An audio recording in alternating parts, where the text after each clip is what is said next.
muscular y el tejido intersticial también va a empezar a ser destruido.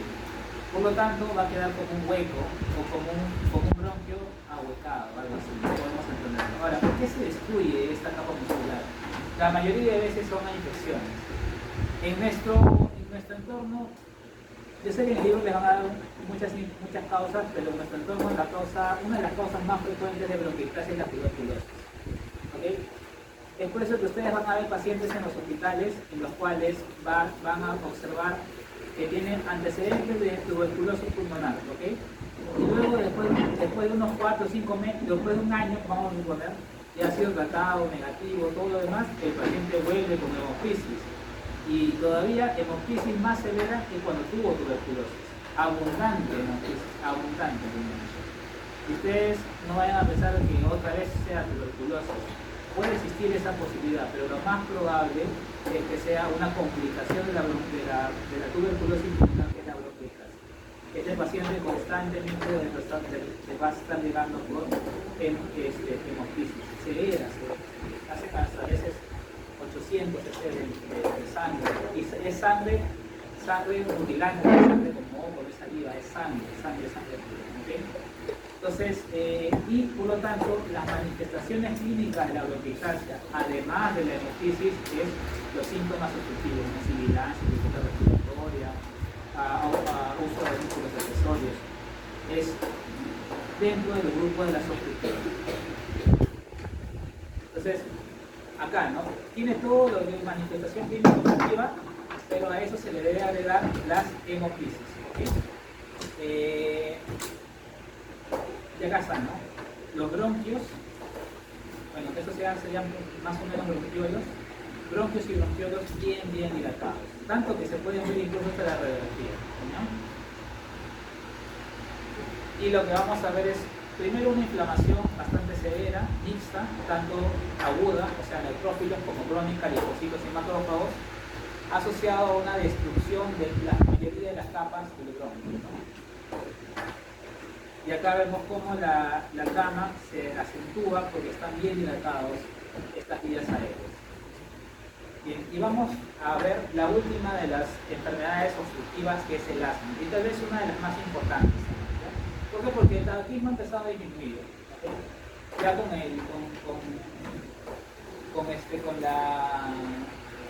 con la subida de los VAPs, pero bueno, el VAP también produce lesión pulmonar, ¿no? Porque también tiene nicotina, aunque creo que también ahora hay sin nicotina. Pero bueno, pero ya no es el tabaquismo tan intenso como antes. El tabaquismo era un hábito, era normal fumar antiguamente no refiero a unos 15, 20 años, hasta el resto un poco más. Ahora ya como que el tabaquismo se ha vuelto tan con buena razón, tan mal visto, que ya como que hasta vemos personas fumando y nos alejamos de ellas, ¿no? Entonces, en buena medida, los medios de comunicación han visto de que se disminuye el tabaquismo. Sin embargo, y por lo tanto el asma es una de las más importantes dentro de las obstructivas, ¿ya?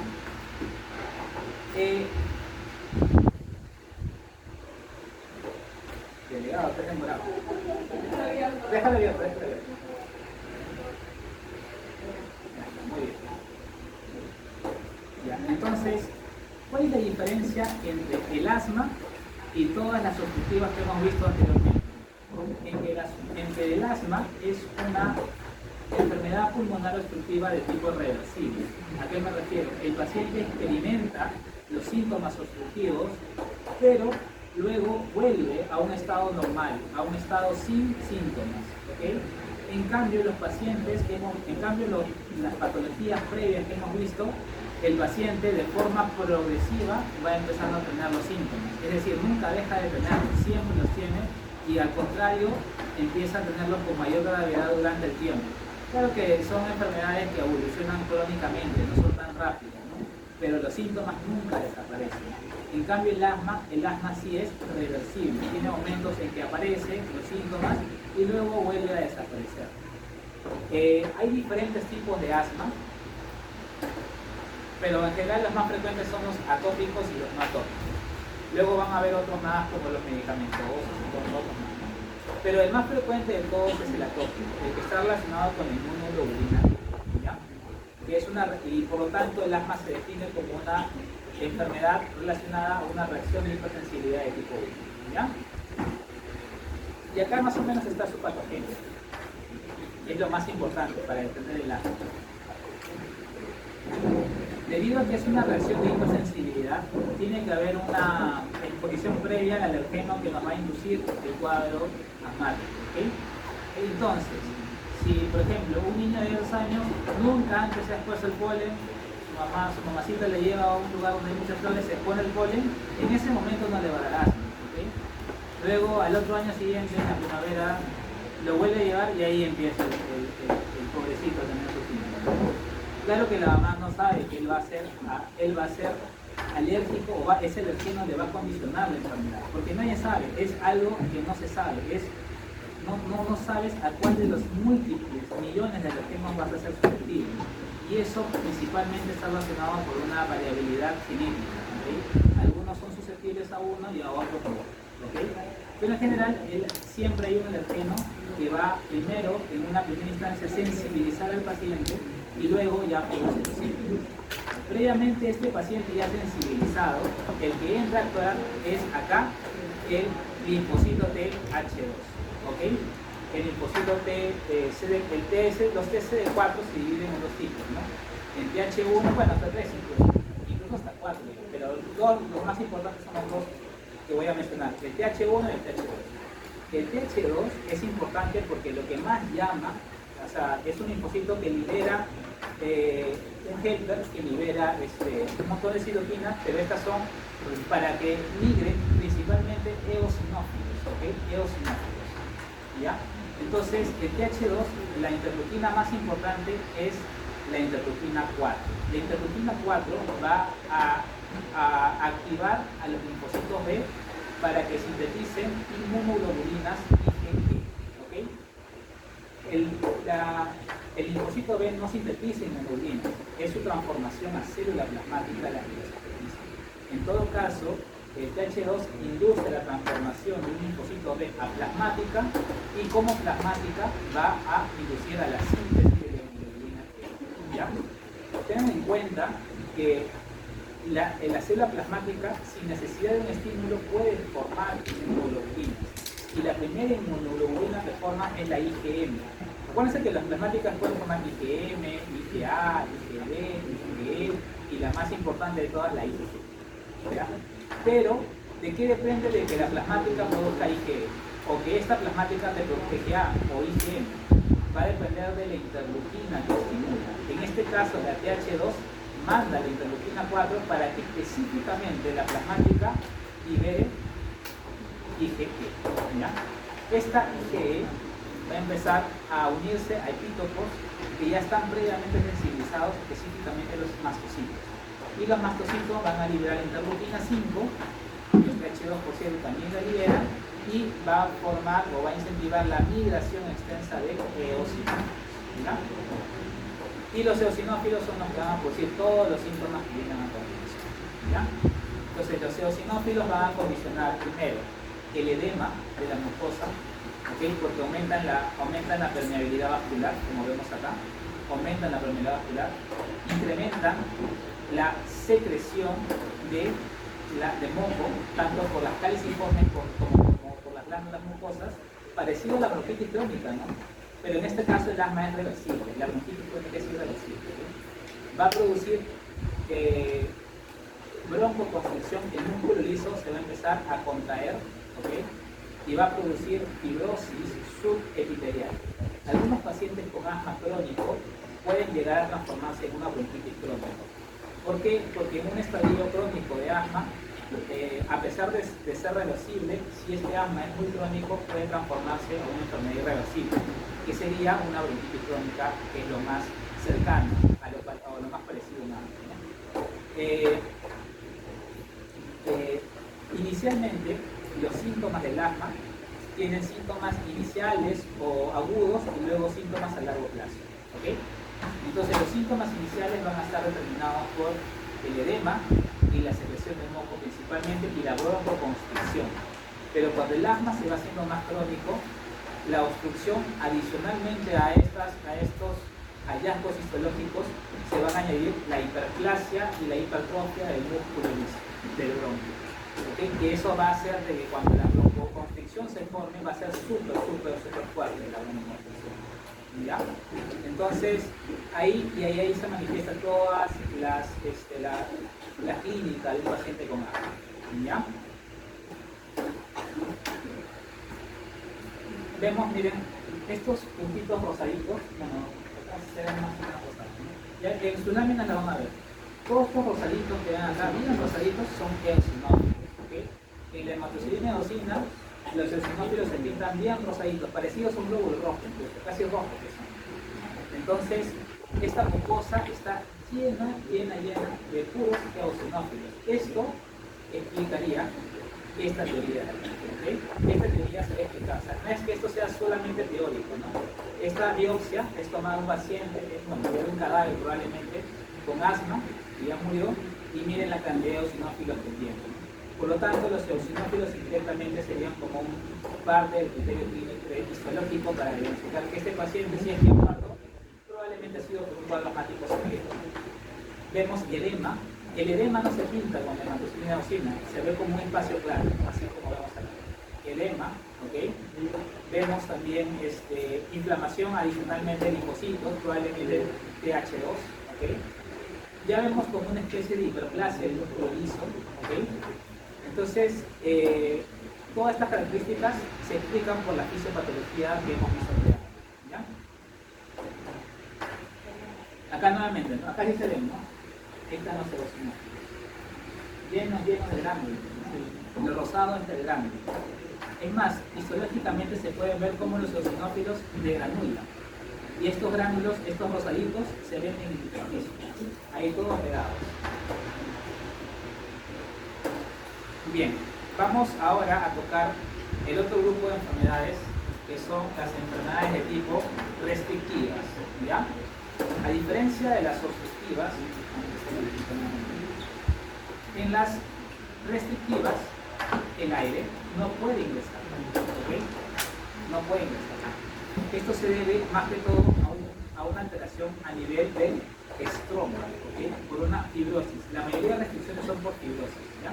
Se fibrosa el estroma e impide de que este alveolo pueda expandirse, como una teleplasia que vimos hace un rato, ¿no? Una teleplasia, no, la última, la restrictiva. Entonces, básicamente eso es la definición de una enfermedad pulmonar restrictiva, ¿ya? También hay disnea, también hay todos los síntomas respiratorios, pero acá no va a haber sibilancias, acá va a haber más bien cianosis, y también también va a haber lo que se conoce como dedos y espalido de tambor, ¿ok?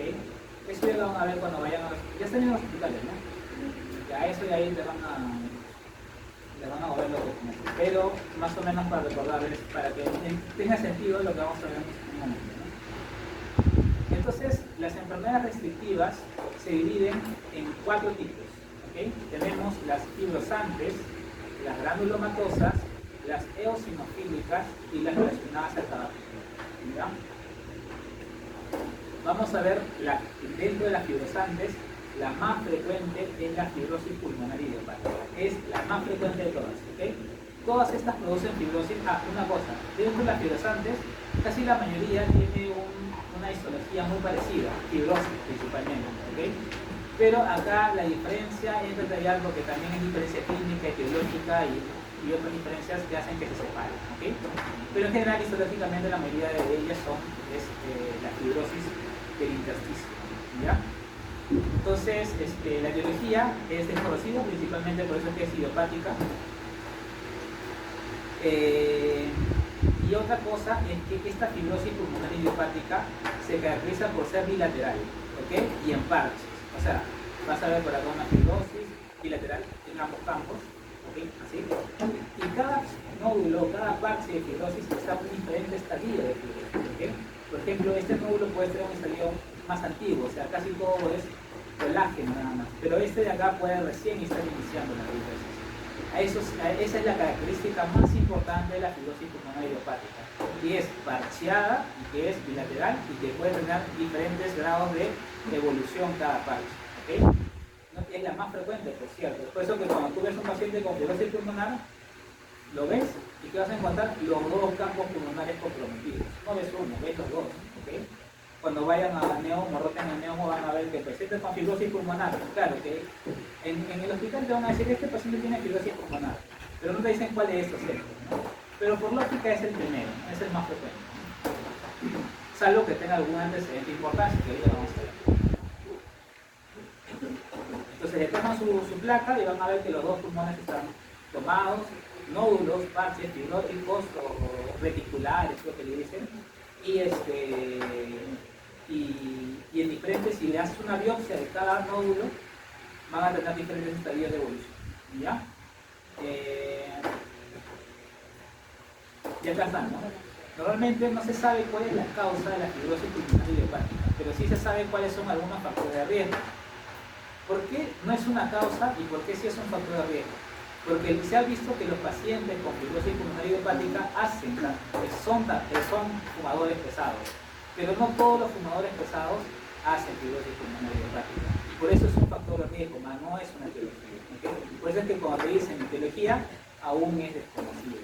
Si bien es cierto, está relacionada al tabaquismo, no todos los pacientes con tabaquismo llegan a hacer fibrosis pulmonar idiopática. Algunos hacen enfisema o bronquitis. ¿Okay? Por eso es que no se sabe la causa. Pero por ahí debe estar.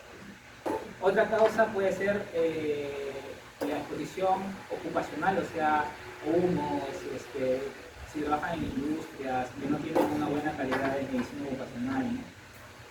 Infecciones virales también están relacionadas a fibrosis pulmonar idiopática, pero menos frecuentes, ¿no?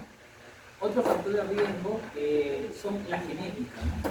Se ha observado que las mutaciones a nivel de los genes de las telomerasas, pacientes que tienen mutaciones en los genes de las telomerasas, tienen una mayor predisposición a hacer fibrosis pulmonar idiopática. Pero vuelvo nuevamente y digo lo mismo, esto es un factor de riesgo, no es una etiología.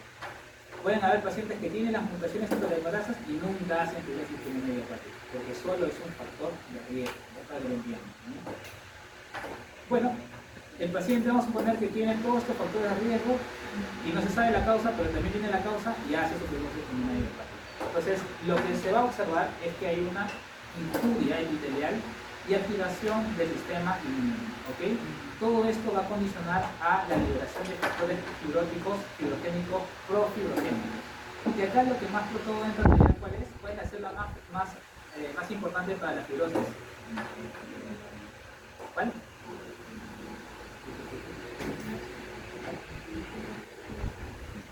No me acuerdo, así viene así uno así, la imagen un pato uno y el otro así.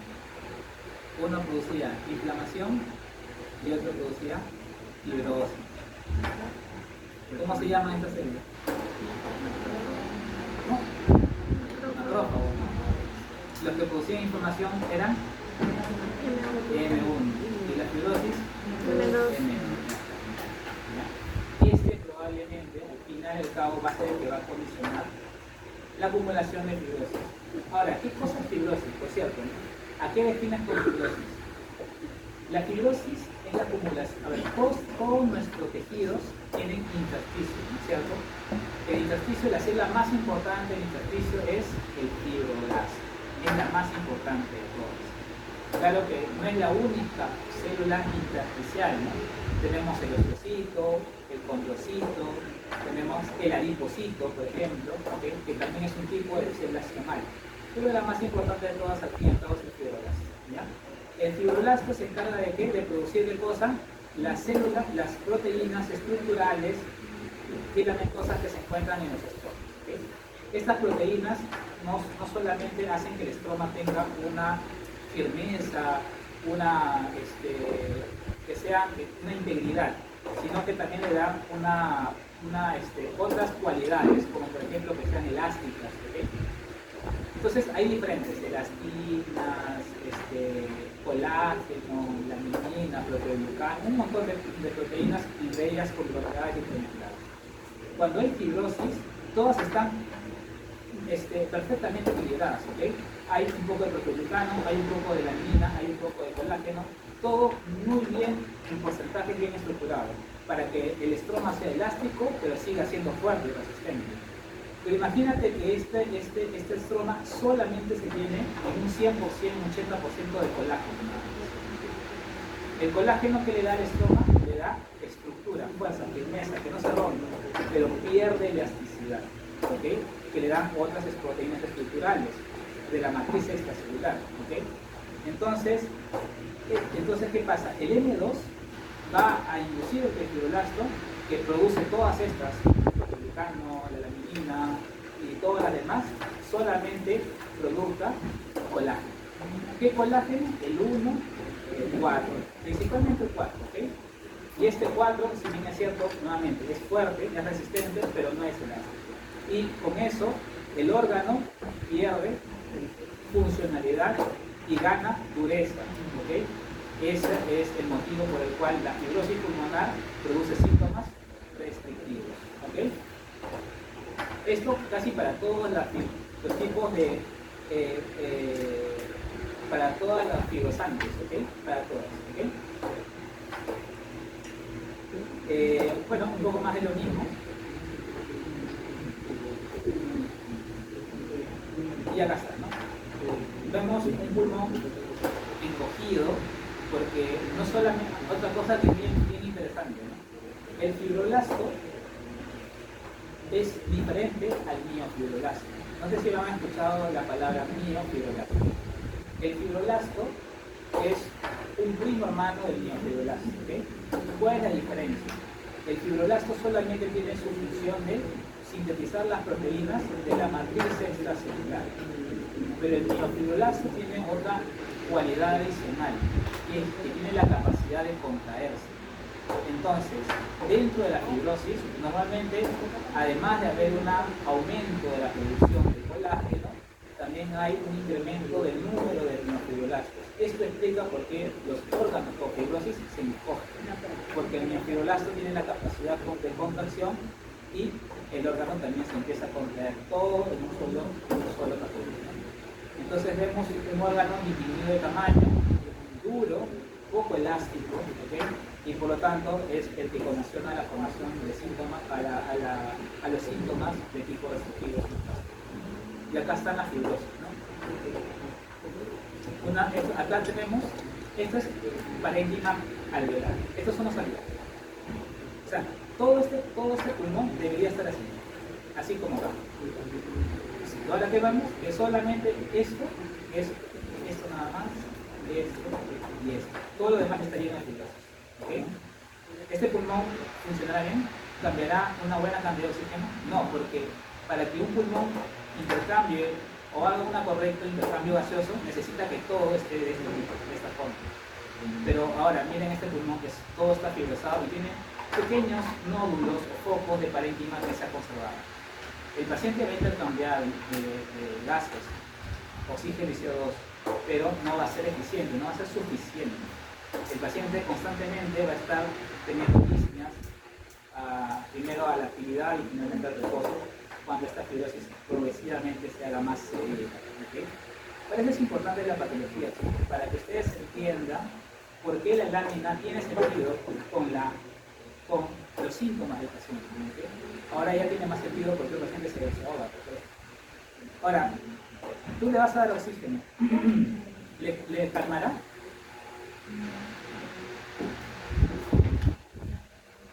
Le calma los síntomas parcialmente, si lo aumentas. O sea, si tú le das oxígeno a este pulmón fibrosado, ¿qué va a trabajar? Estos pequeños focos, ¿no? Lo vas a hacer una sobrefunción, ¿no? De lo que normalmente este pulmón trabajaba todo, ahora solamente van a trabajar que estos niños nada más, el parénquima que se ha salvado. El paciente recuperará un poco su sintomatología, pero no mejora el pronóstico. Los pacientes con fibrosis pulmonar, idiopática probablemente, los vas a ver en silla de ruedas y con su cambio, caminando con su oxígeno en su silla de ruedas. Ellos, lo único que se puede hacer es calmar el síntoma de la hipoxemia, intentando que funcione este poquito de parénquima pulmonar que le está quedando. Y finalmente, probablemente vaya a morir. La fibrosis pulmonar, como no tiene causa, no tiene hasta ahorita un tratamiento específico, es inevitable. ¿Okay? Lo que se ve es que puede retrasarse, pero es inevitable, siempre va a progresar hasta el final, hasta que ya quede mínima cantidad de parénquima que sea incompatible con la vida de paciente del día final. ¿Okay? Ahí en el libro van a ver otros hallazgos histológicos, como por ejemplo el panal de abejas. Ya lo van repasando porque eso sí va a entrar en los años. No todos se los voy a decir, ¿cierto? Tienen que leerlo. Bien, luego tenemos otro tipo que es la neumonía intersticial inespecífica. Esto va más que todo como una neumonía, ¿ok? Y acá lo que vamos a encontrar es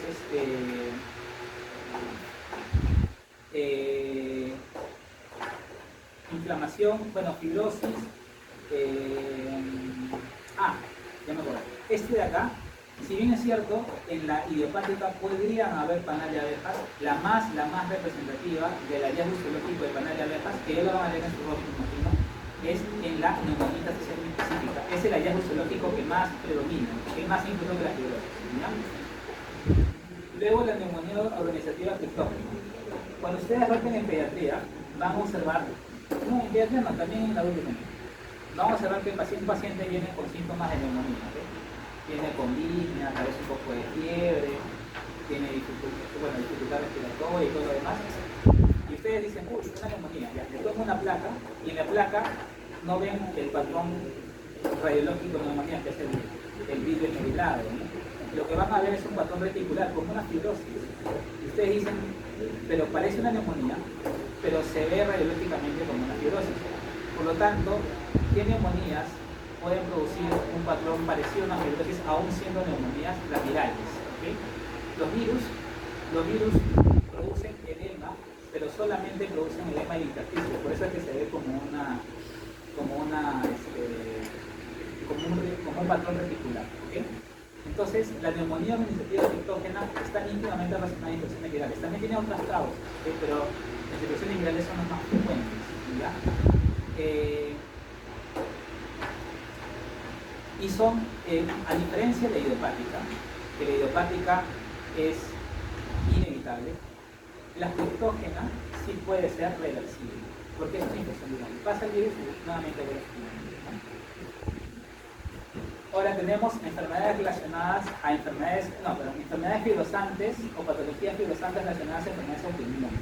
Principalmente tres: artritis reumatoide, esclerodermia generalizada, o también conocida como esclerodermia sistémica, y lupus eritematoso sistémico. ¿Okay? Hay lupus focal también. El sistémico es que afecta a todos los órganos, pero también hay lupus generalizado como lupus cutáneo. Un lupus que solo se manifiesta en la pierna. Pero claro, si tiene manifestaciones cutáneas, tiene hematológica, anemia, plaquetocitopenia o leucopenia, tiene artritis y todo lo demás ya es sistémico. Está afectando múltiples órganos. ¿Okay? El sistémico, la esclerodermia sistémica o generalizada y la artritis reumatoide también pueden producir enfermedades de tipo fibrosantes. ¿Ya? Y acá vamos a ver nódulos. Una de las características también es que la artritis reumatoide puede producir los nódulos reumatoideos. O sea, en pocas palabras, la artritis reumatoide, si bien es cierto, produce un patrón fibrosante al igual que todas las fibrosis, todas las fibrosantes. Un punto característico es que va a producir nódulos reumatoideos adicionalmente. ¿Okay? No solamente se ven en los pulmones, también se ven en las piernas, en la zona subcutánea, en otros órganos, incluso puede ser en cualquier órgano, los nódulos reumatoideos. ¿Okay?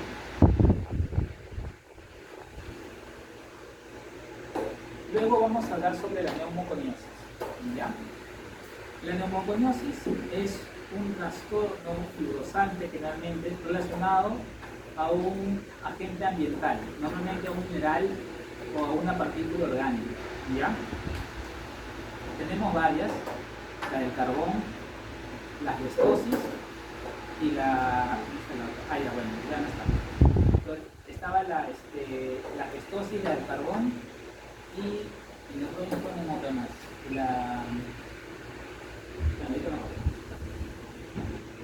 Bien, entonces vamos a ver la del carbón.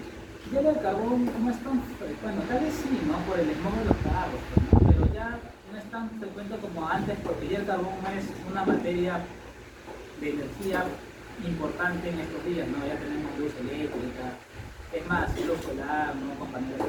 Antiguamente sí era bastante frecuente porque la única forma de producir luz y calor antiguamente era el carbón. Y antes, por lo tanto, las fibrosis relacionadas a neumoconiosis estaban también relacionadas al carbón. ¿Okay? También se pueden ver en pacientes con tabaquismo y también se ha observado, que se ha visto en pacientes que viven en países donde hay una alta cantidad de smog. Pero esto va más enfocado a las personas que trabajan íntimamente con el carbón. ¿Okay? Entonces, tenemos varios tipos de neumoconiosis asociadas al carbón, pero que se dividen principalmente en tres tipos: la antracosis, la neumoconiosis simple y la neumoconiosis complicada. La antracosis es asintomática. Lo que vamos a ver son macrófagos que tienen pigmento negro, que es el pigmento de la antracosis, del carbón, dentro del citoplasma del macrófago. ¿Okay? Pues la neumoconiosis simple también es una enfermedad asintomática. ¿Okay? Pero ya se van a ver que estos focos son mucho más grandes, ya son como nódulos más. En cambio, la neumoconiosis complicada de carbón ya se ve fibrosis. Entonces, en la neumoconiosis complicada hay fibrosis, más todo lo demás. En cambio, nosotros, la antracosis y la neumoconiosis simple solamente vamos a ver pigmento. ¿Okay? Básicamente eso. Por lo tanto, acá vemos fibrosis y vemos el pigmento. ¿Qué sería esto? La neumoconiosis complicada, ¿no? Acuérdense que la que es con fibrosis es la neumoconiosis complicada. Acá vemos un pulmón con fibrosis y con pigmento de carbón. La neumoconiosis complicada. Si solamente estuviera el pigmento grande, sería neumoconiosis simple. Y si solamente viéramos macrófagos con el pigmento, los pequeños focos, sería antracosis. Luego tenemos la silicosis, también es otro tipo de neumoconiosis. Estas ya son más específicas, ya no es como que lo vayan a ver en todos los pacientes, son ya neumoconiosis más, ya están íntimamente relacionadas al trabajo de que tenga el paciente que está viendo, que también son sumamente infrecuentes. La abestosis también es sumamente infrecuente. ¿Por qué es infrecuente? Porque ya más que ahora ya se trabaja menos, sabiendo de que la que produce la silicosis y el asbesto producen este tipo de enfermedades. Cada vez esto se llama enfermedades relacionadas al trabajo, ¿no? Cada vez se intenta evitar su exposición. Por eso es que al mismo tiempo cada vez es menos frecuente. ¿Okay? Lo que sí, la asbestosis está relacionada al carcinoma de pulmón y una neoplasia sumamente infrecuente en ese mesotelioma. No sé por qué y no sé por qué. En los hospitales, clínicamente, siempre que ven un tumor en pleura, piensan que es mesotelioma o el mesotelioma. Nunca he visto yo un mesotelioma. Bueno, tampoco que tenga tantos años de patólogo, pero o sea, ni mis propios maestros, que ya tienen años de patólogo, han visto un mesotelioma. Es un mesotelioma en su vida. Pero cuando ven un tumor en pleura, inmediatamente piensan en mesotelioma. Eso no es tan correcto. Si ustedes ven un derrame pleural, o sea, líquido en la cavidad pleural, y ven a la tomografía que hay un tumor en la pleura, lo más probable es que sea una metástasis o una extensión directa de un tumor del pulmón. El mesotelioma es sumamente infrecuente, ¿ya? Por lo menos en nuestro entorno, tal vez en otros países.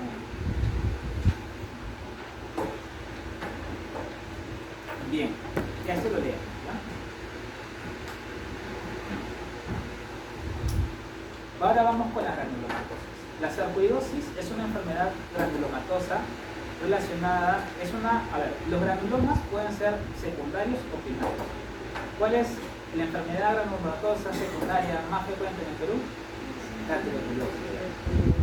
Pero la sarcoidosis es una forma primaria, o sea, la persona hace granulomas, no se sabe cuál es la causa, simplemente los hace y ya. Y no los hace en cualquier parte, los hace sistémicamente. Los hace en la médula ósea, los hace en la piel, los hace en el hígado, en el vaso y en el pulmón también.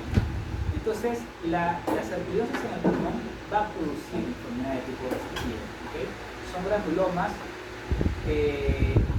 compuestos principalmente por macrófagos. O sea, un granuloma, como lo han estudiado el pato 1, Sin embargo, la diferencia es que la sarcoidosis produce granulomas no calcificantes, a diferencia de la tuberculosis, por ejemplo, que es de tipo calcificante. Por lo tanto, el hecho de que se le ponga granuloma calcificante o no calcificante es importante porque usted ya les quita entidades diagnósticas y les deja con un grupo nada más. O sea, para eso le sirve el reporte de patología, ¿no? O sea, yo no te voy a decir cuál es tu diagnóstico. Tu diagnóstico tú lo tienes que buscar. Yo te voy a ayudar a llegar a tu diagnóstico, ¿okay?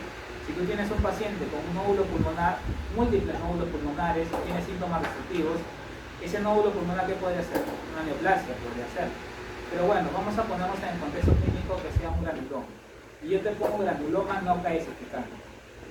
Ahí entraría, tú descartas probablemente la tuberculosis, porque la mayoría de veces la bacteria produce granulomas de tipo calcificante, la mayoría de veces. Entonces ya te vas por las enfermedades granulomatosas que produzcan granulomas no calcificantes. Y ahí te pones a buscar. Y ahí llegas a tu diagnóstico. Para eso te sirve el informe patología. Pero para saber eso tienes que entender la patología. O sea, me refiero a la patogenia de las enfermedades. Y acá está, bueno, este no es un pulmón, pero es una piel lleno de granulomas, todos estos nódulos. Y son de tipo no calcificantes, tienen macrófagos esquimosos, tienen células gigantes, tienen linfocitos, pero no tienen necrosis preciosa. Bueno, la neumonitis por hipersensibilidad. Acá lo que vamos a ver principalmente es realmente la neumonitis por hipersensibilidad alérgica. No se sabe también la causa. El alergeno puede ser innumerables alergenos dependiendo de la persona, pero acá lo que se tiene que entender es que normalmente se manifiesta en el contexto que esa persona constantemente se esté exponiendo al alergeno y empieza a desarrollar, o sea, si tú piensas en alergia, piensas en asma, ¿no es cierto? Que es una enfermedad obstructiva, pero en este caso este paciente alérgicamente va a producir una enfermedad restrictiva, que es la neumonitis por hipersensibilidad. O sea, si está relacionado a hipersensibilidad IgE alérgica y te produce síntomas restrictivos, lo más probable es que estés ante esto, aunque esta es sumamente frecuente. O sea, lo más probable es que si se va a manifestar una alergia en tu pulmón, se manifieste como una enfermedad obstructiva, como es el asma, probablemente.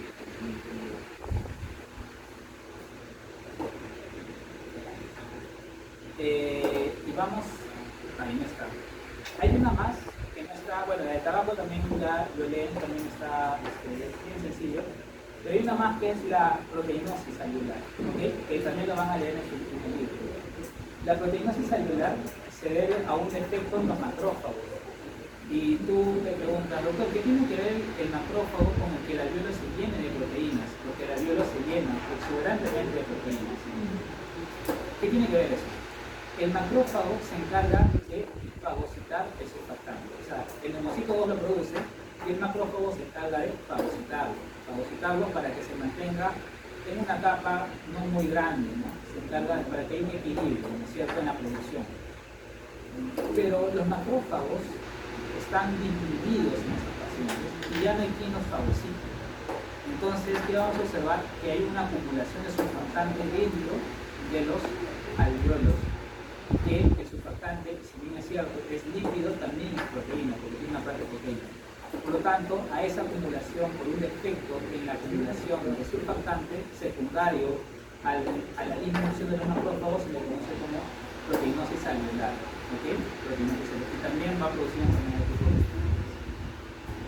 ya, chicos. Bueno, me he intentado hacer lo más entendible y resumido posible. Ya lo demás lo voy a vamos a... Ya tienen 10 minutos y de ahí viene para su examen, ¿ya?